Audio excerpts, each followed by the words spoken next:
There's a quiet revolution happening in how people think about money. Not the flashy, get-rich-quick schemes that flood social media feeds. Not the cryptocurrency hysteria or meme stock mania. Something far more profound and, frankly, far more powerful. People are beginning to understand that building wealth isn't about finding the next hot tip or timing the perfect market entry. It's about understanding a few fundamental principles and having the patience to let them work. If you've ever felt overwhelmed by the sheer volume of investing advice out there, you're not alone. Every financial guru seems to have a different strategy. Every platform promises to be the easiest. Every newsletter claims to have discovered the secret formula. But here's what nobody wants to tell you. Most of this noise doesn't matter. In fact, it actively works against you. Today, we're going to cut through all of that. We're going to explore the timeless principles that have created more wealth than any trading strategy, any hot stock tip, or any complex financial instrument ever could.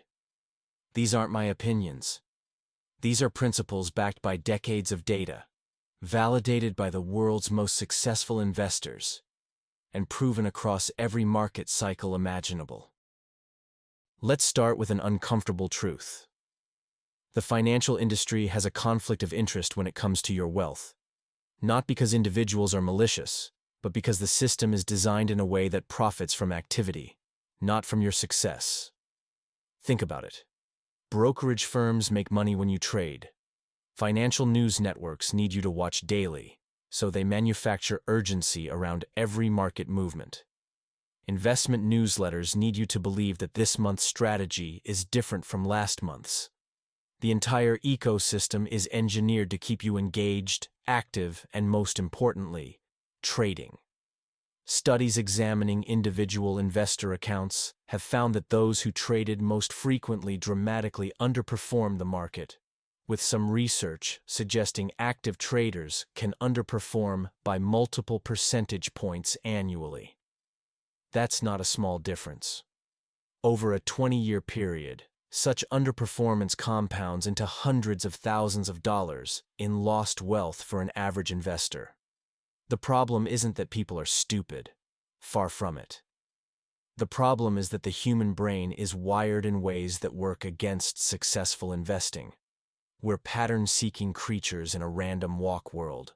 We feel the pain of loss about twice as intensely as we feel the pleasure of equivalent gains.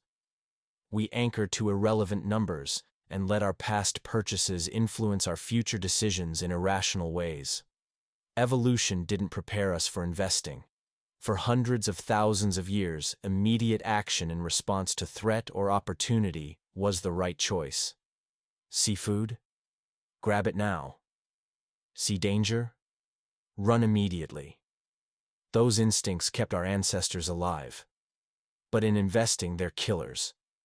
The market drops 10%, and every fiber of your being screams to sell and preserve what's left.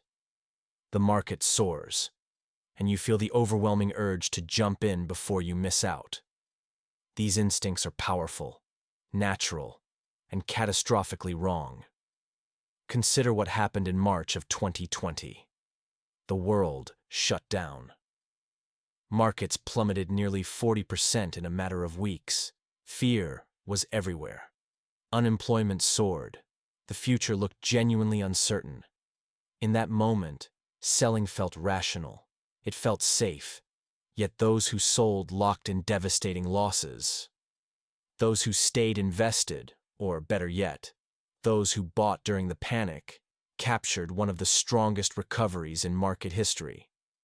Within 5 months, the market had recovered all its losses and continued climbing.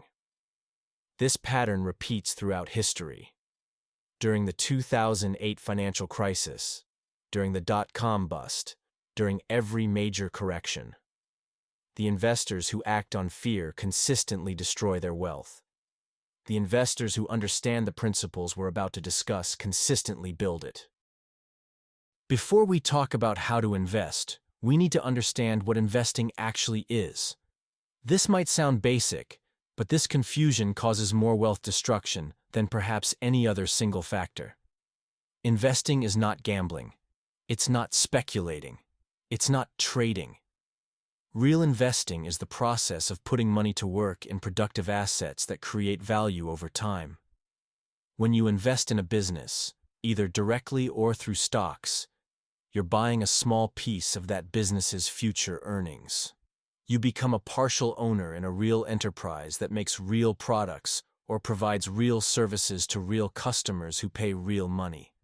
Think about this practically. When you buy shares in a company like Microsoft, you own a tiny slice of a business that generates tens of billions of dollars in profit every single year. Those profits belong to you, the shareholder. The company can choose to send you some of that profit directly through dividends, or it can reinvest those profits to grow the business, making your shares more valuable. Either way, you benefit from real economic activity.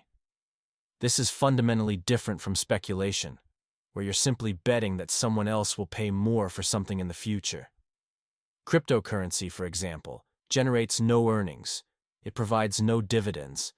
Its value depends entirely on someone else being willing to pay more than you did. That's not investing. That's speculation. It might make money. It might lose money. But it's not the same game. Understanding this distinction changes everything. Once you grasp that real investing is about owning productive assets, you stop worrying about daily price movements. The stock price might fluctuate, but if the underlying business keeps generating profits, keeps serving customers, keeps innovating, then temporary price drops become buying opportunities rather than reasons to panic.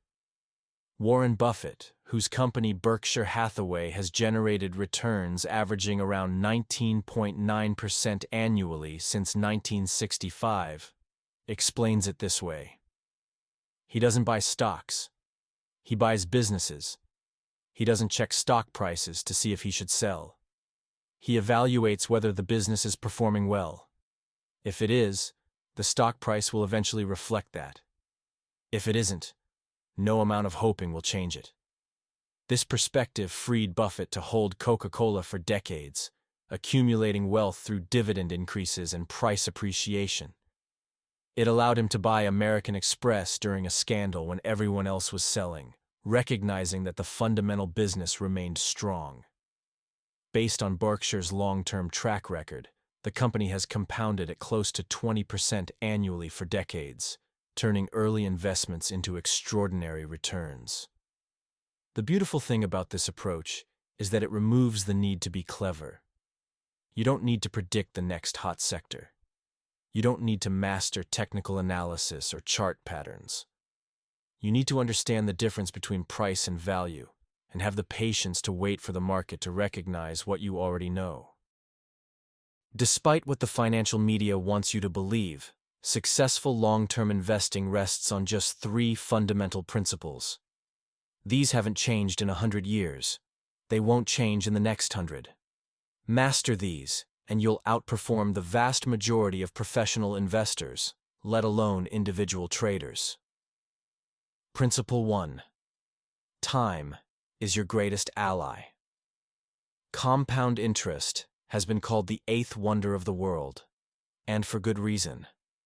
It's the phenomenon where your returns generate their own returns, creating exponential growth over long periods. Here's how powerful this is. Imagine 2 investors. The first, let's call her Sarah, starts investing at age 25. She puts away $5,000 per year into a diversified portfolio that returns 7% annually. She does this for just 10 years, then stops completely. She never adds another dollar, but leaves the money invested. The second investor, let's call him Mark, waits until 35 to start investing. He also puts away $5,000 per year at the same 7% return. But he continues investing for 30 years, all the way until retirement at 65. Who ends up with more money? Sarah, despite investing only $50,000 total compared to Mark's $150,000. By age 65, Sarah has about $588,000. Mark has about 505,000. Sarah invested less, started earlier, and ended up with more because compound growth had more time to work its magic. This is why financial advisors obsess about starting early. Every year you delay represents not just lost contributions, but lost decades of compound growth on those contributions. $1 invested at 25 is worth substantially more at retirement than $1 invested at 35, even though they're both working for the same length of time. But compounding doesn't just work on investment returns. It works on knowledge too. The earlier you start learning about investing, the more time you have to make mistakes when they're small, to refine your understanding, to develop the emotional discipline that separates successful investors from the rest. Recent data examining investment patterns confirms this approach. According to analyses from 2025, investors who maintained consistent monthly contributions to their investment accounts, regardless of market conditions, dramatically outperformed those who attempted to time perfect entry points with larger lump sums. Regular investing of even modest amounts, combined with the power of compound returns, can yield substantial results. For instance, based on historical average returns, investing around $200 monthly over a 10-year period could grow to over $32,000, with a meaningful portion coming purely from compound interest working in your favor. The implication is clear. Stop waiting for the perfect moment. Stop trying to save up a large amount before you begin. Start now with whatever you have.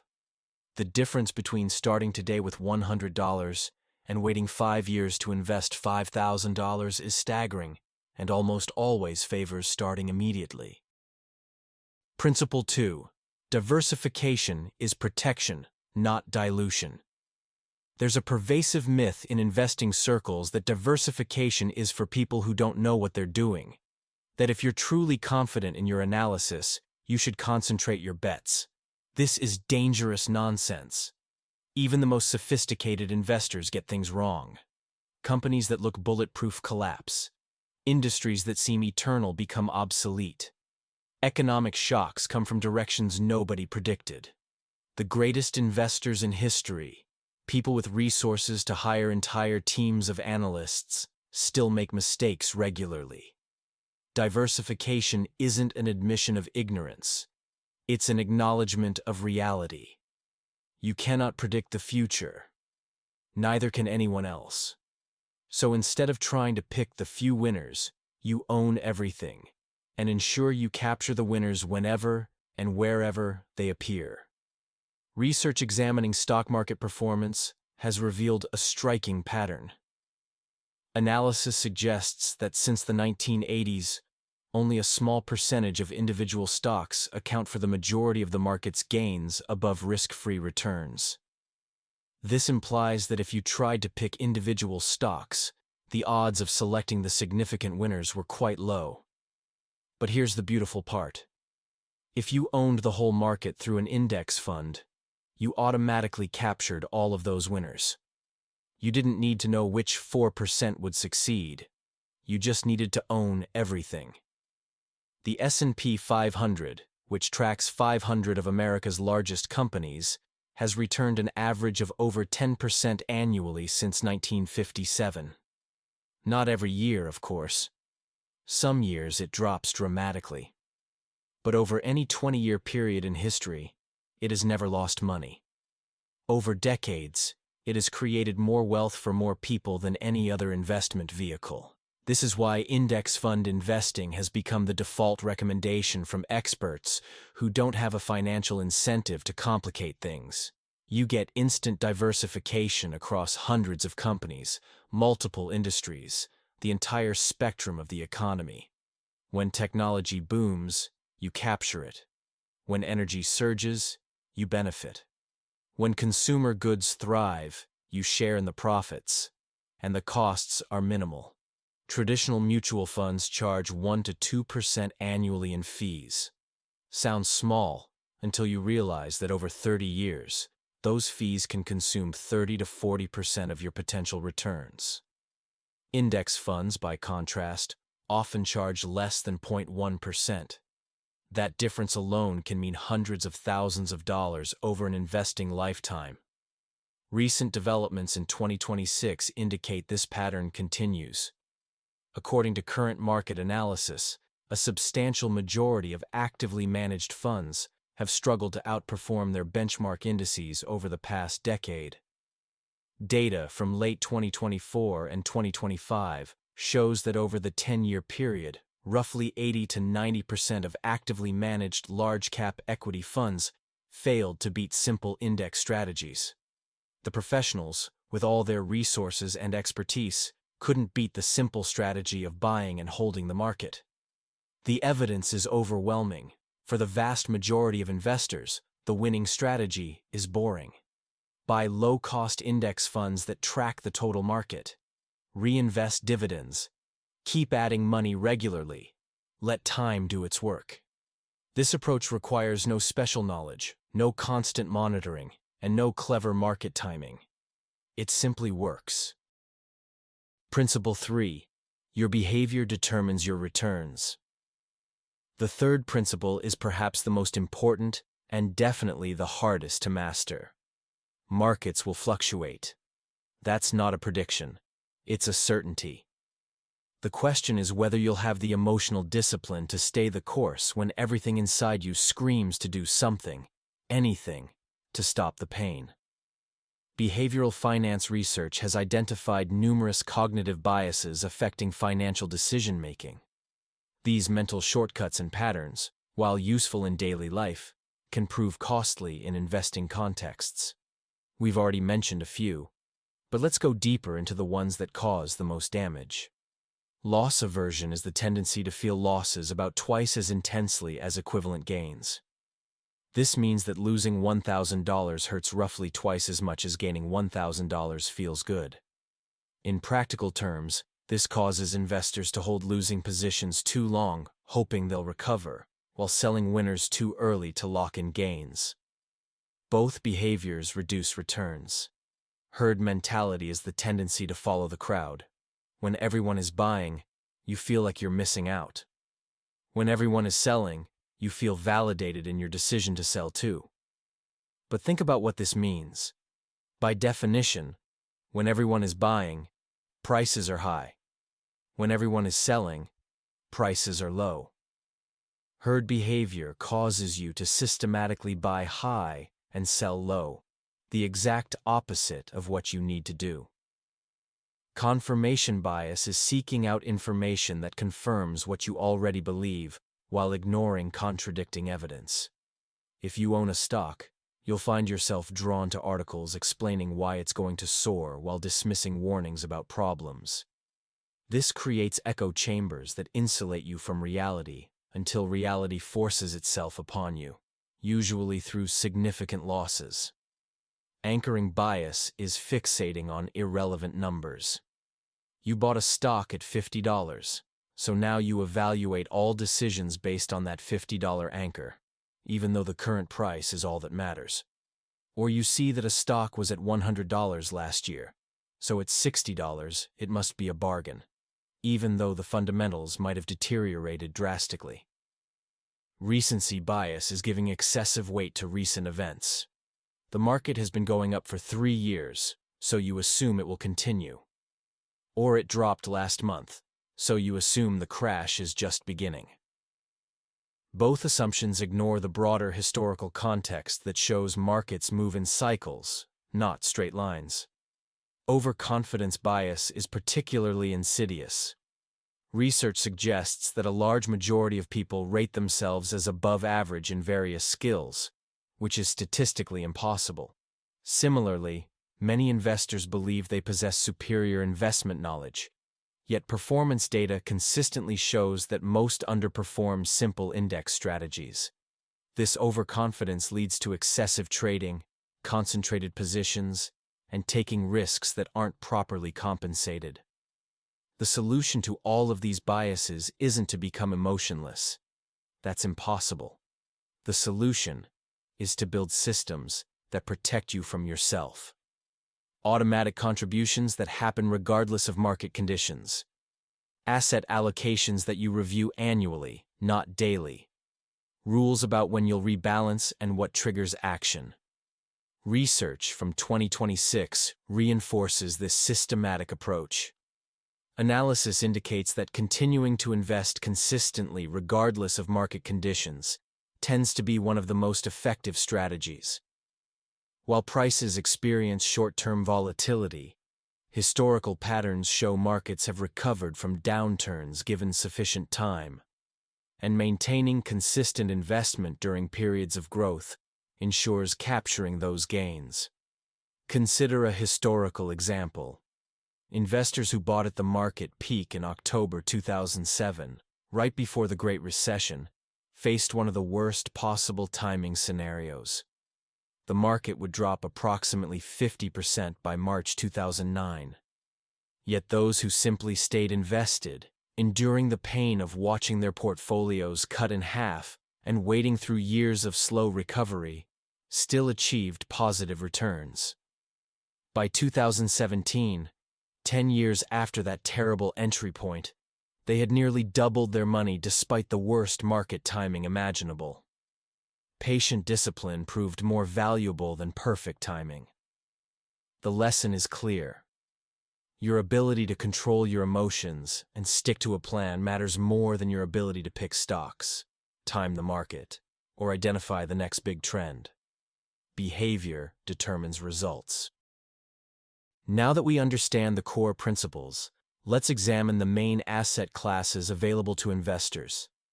Each serves a different purpose in your financial life. Understanding their characteristics helps you build a portfolio aligned with your goals and timeline. Cash and cash equivalents. Cash is the foundation.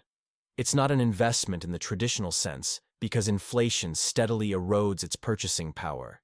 If inflation runs at 3% and your savings account pays 2%, you're losing 1% of purchasing power every year. Over decades, this adds up to significant wealth destruction. But cash serves crucial purposes. It provides liquidity for emergencies. It gives you dry powder to invest when opportunities arise. It lets you sleep at night knowing you can handle unexpected expenses without selling investments at inopportune times. The general guidance is to keep 3 to 6 months of living expenses in easily accessible cash. If your monthly expenses are $4,000, that means $12,000 to $24,000 in a high-yield savings account. Current rates in January 2026 for high-yield online savings accounts range around 4 to 4.5%, which represents a reasonable return for completely safe, liquid money. These rates can fluctuate based on Federal Reserve policy and overall economic conditions, so it's worth periodically checking for competitive options. For amounts beyond your emergency fund, cash makes sense only for short-term goals. If you're saving for a house down payment in the next year or two, you can't afford the risk that stocks drop 20% right when you need the money. Park it in cash, accept the modest return, and have certainty that it will be there when needed. Individual stocks. Individual stocks represent ownership in specific companies. Buy shares of Apple, and you own a tiny piece of one of the world's most valuable companies. If Apple succeeds, your shares increase in value. If it struggles, they decline. Simple in concept, challenging in execution. The allure is obvious. If you'd invested $1,000 in Apple 20 years ago, you'd have over $130,000 today. Similar stories exist for Amazon, Microsoft, Netflix, Tesla. These successes create a powerful narrative. Pick the right companies, get rich. The reality is more sobering. For every Apple, there are dozens of once promising companies that failed. Remember Blockbuster, Kodak, BlackBerry, Nokia? These weren't small companies. They were industry giants, market leaders, seemingly invincible. Until they weren't. Even if you correctly identify a great business, you can still lose money by paying too much. If a stock is priced assuming perfection, even slight disappointment can trigger major declines. This is why value investors like Warren Buffett obsess about the difference between price and value. Individual stock picking requires genuine expertise in business analysis, accounting, competitive dynamics, and valuation. It requires time to research companies, read annual reports, follow industry trends. It requires emotional discipline to hold through volatility or sell when the thesis breaks. Most people lack either the skill, the time, or the temperament, often all three. That doesn't mean you should never own individual stocks, but they should represent a small, higher-risk portion of your portfolio. Build your foundation with diversified investments first. Then, if you genuinely understand a business and believe in its long-term prospects, consider a targeted position. But know you're taking on company-specific risk that may or may not pay off. Index funds and ETFs. If individual stocks are like buying a single chocolate bar, index funds are like buying a variety box that contains dozens or hundreds of different chocolates. You get instant diversification with a single purchase. An index fund simply owns all the companies in a particular index. The S&P 500 index fund owns all 500 companies in the S&P 500. A total market index fund owns essentially every publicly traded company in America, currently around 4,000 stocks. International index funds own companies from developed and emerging markets around the world. The beauty of this approach is that you automatically capture the winners without needing to identify them in advance. As companies grow and become more valuable, they represent a larger portion of the index. As they shrink, their weight decreases. It's a self-cleansing, self-optimizing system. The historical returns speak for themselves. Based on data through early 2026, the S&P 500 has delivered average annual returns of approximately 10 to 10.5% since its expansion to 500 stocks in 1957, consistently outpacing inflation and delivering substantial wealth creation over time. There have been terrible years, certainly, but the trend over decades is unmistakably upward, and the costs are minimal. Vanguard's total stock market index fund charges 0.04% annually. Fidelity offers similar funds with zero fees. Compare that to actively managed funds charging 1 to 2%, and the advantage becomes clear. Recent market data from 2026 shows that interest in index investing continues to grow.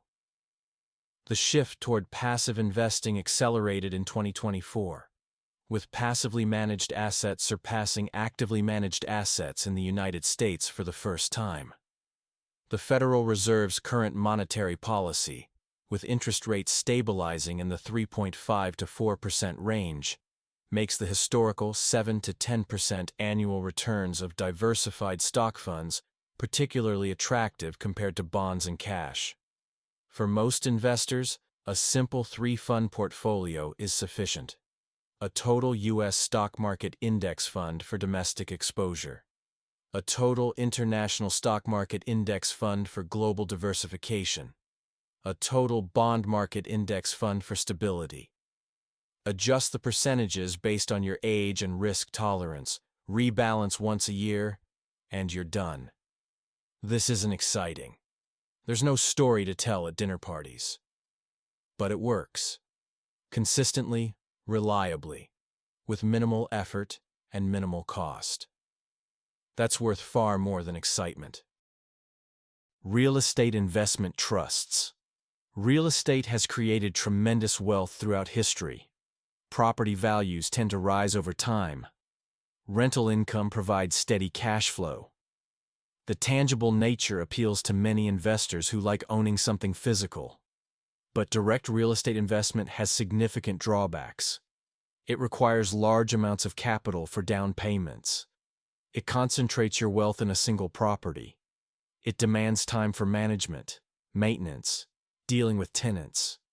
It's illiquid, taking months to sell if you need cash. REITs solve many of these problems. A REIT is a company that owns and operates income-producing properties, apartment buildings, office complexes, shopping centers, warehouses, data centers, even cell phone towers. When you buy shares in a REIT, you own a small slice of this diversified property portfolio. By law, REITs must distribute at least 90% of taxable income to shareholders as dividends. This makes them excellent sources of regular income. Historical returns average 8 to 12% annually, combining dividend income with property appreciation. However, REITs have risks. They're sensitive to interest rate changes. When rates rise, borrowing costs increase, squeezing profits. Property values can decline during economic downturns. Different REIT sectors perform differently based on economic conditions. Still, for investors wanting real estate exposure without the headaches of being a landlord, REITs offer a compelling option. They're liquid, trading like stocks. They're diversified across multiple properties. They provide professional management. And they can add a different flavor to your portfolio, behaving somewhat differently than stocks during various market cycles. Bonds and fixed income bonds are loans you make to governments or corporations. They promise to pay you regular interest and return your principal at maturity. They're generally less volatile than stocks, providing stability to a portfolio. In 2026, with interest rates stabilizing after a period of increases, bonds are regaining their traditional role in portfolios. Investment-grade corporate bonds and treasury bonds offer yields in the range of 4 to 5%, depending on maturity and credit quality. Treasury bonds, backed by the full faith and credit of the U.S. government, carry essentially no default risk, making them particularly valuable for the stability portion of a portfolio. The purpose of bonds in a portfolio isn't to maximize returns. It's to reduce volatility and provide ballast when stocks decline. During the 2008 financial crisis, while stocks dropped over 40%, high-quality bonds held steady or even gained value. That stability allowed investors to avoid panic selling and even rebalance into stocks at depressed prices. As you age and approach retirement, bonds become increasingly important. A 60-year-old can't afford to have their entire portfolio drop 40% right before they need to start withdrawals. Holding substantial bonds provides predictable income and protects against sequence of returns risk. For younger investors, bonds play a smaller role. If you have decades before needing the money, you can ride out stock market volatility. The higher expected returns from stocks outweigh the temporary discomfort of watching values fluctuate. Gold and precious metals. Gold occupies a unique place in investing psychology. For thousands of years, it has been valued as a store of wealth, a hedge against chaos, an asset that maintains purchasing power when currencies crumble. Historical data suggests gold has delivered varying returns over different periods. According to some analyses, gold has shown average returns in the range of 7 to 8% since the early 1970s, though with significant variation. However, what's particularly notable is 2025's exceptional performance.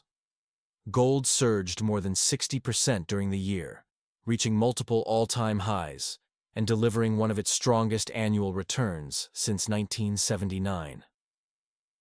This dramatic rise reflected heightened geopolitical tensions, economic uncertainty, central bank purchases, and a weaker U.S. dollar.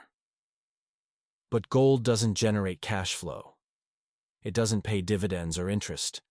It just sits there, hoping someone else will pay more for it later. Its value is entirely psychological, based on collective belief that it should be valuable. Most financial advisors suggest keeping around 5% of a portfolio in gold if you want exposure. It provides some insurance against extreme scenarios. But it shouldn't be a core holding for wealth building. History shows that stocks and real estate have created far more wealth over time. Even armed with knowledge, investors stumble. Let's examine the most common pitfalls and how to sidestep them. Mistake 1. Trying to time the market. Every investor dreams of selling at the top and buying at the bottom. The reality is that even professional fund managers with teams of analysts and sophisticated models consistently fail at this. Research examining investment timing has revealed a powerful insight. Analysis shows that missing just the best performing days in the market over extended periods can dramatically reduce overall returns. Since those exceptional days often occur close to the worst days during volatile periods, attempting to avoid downturns often means missing the rebounds that follow. The solution isn't to predict when to be in or out, it's to always be in. Dollar cost averaging, where you invest a fixed amount regularly regardless of market conditions, systematically buys more shares when prices are low and fewer when they're high. It's not perfect, but it's far better than trying to guess the market's direction. Mistake 2. Paying excessive fees. A 2% annual fee might not sound like much, but compounded over 30 years, it can consume 40% or more of your potential returns. That's wealth transferred from your pocket to fund managers and advisors who, statistically, won't even beat a simple index fund. Before investing in anything, understand all fees. Expense ratios, trading costs, advisor fees, 12b-1 fees. They add up quickly. Favor low-cost index funds and ETFs. If using an advisor, understand exactly what you're paying and what value you're receiving. Mistake 3. Chasing performance. Last year's best-performing fund attracts floods of new money, but performance tends to mean revert. What soared last year often disappoints the next. Investors pile in at the peak, then suffer through the decline. This is why fund performance disclosures always say past performance doesn't guarantee future results. It's not just legal boilerplate, it's mathematical reality. Strategies work until everyone uses them. Sectors boom then bust. Yesterday's winners become tomorrow's laggards. Instead of chasing what's hot, maintain a consistent allocation strategy. Rebalance periodically to sell what's done well and buy what's lagged. This forces you to buy low and sell high systematically, without requiring predictions about the future. Mistake 4. Letting taxes drive decisions. Yes, taxes matter. But making investment decisions primarily to minimize taxes often backfires. Holding poor investments just to avoid capital gains taxes. Refusing to rebalance because it would trigger taxable events. Buying tax shelters that make no economic sense. Tax efficiency is important. Use retirement accounts to defer taxes. Harvest losses to offset gains. Hold tax-efficient investments in taxable accounts. But never let the tax tail wag the investment dog. A good investment that generates taxes is better than a poor investment that doesn't. Mistake 5. Ignoring inflation. 7% returns sound great until you realize inflation is running at 4%. Your real return is only 3%. Over time, this matters enormously. Always think in real inflation-adjusted terms. $1 million today isn't the same as $1 million in 30 years. Factor inflation into your retirement planning, your savings goals, your return expectations. Otherwise, you might hit your targets only to discover they're insufficient. Knowledge means nothing without action. Here's how to build an investment strategy tailored to your situation. Start by defining your goals. Retirement is the big one for most people, but you might also be saving for a house, for children's education, for financial independence. Each goal has a different timeline, which should determine your approach. For retirement decades away, lean heavily into stocks. You have time to recover from downturns.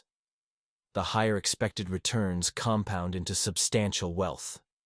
A common rule of thumb is to hold your age in bonds, the rest in stocks. A 30-year-old might be 80% stocks, 20% bonds. A 60-year-old might be 40% stocks, 60% bonds. For goals within 5 years, be more conservative. You can't afford major losses right before you need the money. Shift toward bonds and cash. Accept lower returns in exchange for certainty. Next, determine how much you can invest regularly. Most experts recommend saving 15% of income for retirement if starting in your 20s, more if starting later. But something is always better than nothing. Start with whatever you can manage, then increase as income grows. Set up automatic contributions. This removes emotion and ensures consistency. Many employers offer automatic 401k deductions. Investment platforms allow automatic transfers from checking accounts. Make investing a system that happens without requiring willpower. Choose your investments. For most people, a simple target date retirement fund is sufficient. These automatically adjust from aggressive to conservative as you age. Or build a basic 3-fund portfolio. Total U.S. stocks, total international stocks, total bonds. Adjust percentages to match your risk tolerance. Rebalance annually. Once a year, check if your allocations have drifted from targets. If stocks have surged and now represent 80% instead of 70%, sell some and buy bonds. This forces you to systematically buy low and sell high. And then, crucially, leave it alone. Don't check daily. Don't react to headlines. Don't fiddle with allocations every time something feels different. The portfolio that gets the best returns is often the one the investor forgot about because they weren't tempted to interfere. Investing isn't complicated. It's been made to seem complicated by an industry that profits from complexity. But the truth is simple. Buy productive assets, diversify broadly, keep costs low, give it time, control your behavior. These principles worked in 1926. They worked in 1976. They're working today in 2026. They'll work in 2076. Markets will crash. Economies will stumble. New technologies will disrupt old industries. None of that changes the fundamentals. Your wealth will be determined not by clever tactics, but by patient discipline. Not by finding secret formulas, but by consistently applying obvious principles. Not by reacting to every news cycle, but by staying focused on decades-long horizons. The beautiful thing about this approach is that it's accessible to everyone. You don't need a finance degree. You don't need thousands of dollars to start. You don't need connections or inside information. You just need to understand the principles we've covered today and have the discipline to apply them. Start today. Not when you have more money saved, not when the market looks better, not when you've done more research. Today. Open an account with a low-cost provider like Vanguard, Fidelity, or Schwab. Set up automatic monthly contributions, even if it's just $50. Buy a total market index fund. Then commit to staying the course. 20 years from now, when you look back at your financial journey, you won't remember the day-to-day market fluctuations. You won't remember the headlines that seem so urgent at the time. You'll remember the decision to start, to take control, to build something lasting. This is the only investing video you'll ever need because these are the only principles you'll ever need. Everything else is noise. Commentary designed to generate clicks, not wealth. Complexity manufactured to justify fees, not returns. Focus on what matters. Ignore the rest. Your future self will thank you. If you found this helpful, I'd love to hear from you in the comments. What's your biggest investing question? What's holding you back from starting? Let's continue this conversation. And if you haven't already, consider subscribing to the channel. We'll keep exploring these timeless principles of wealth and wisdom, cutting through the noise to find what actually works. Until next time, stay wise with your money.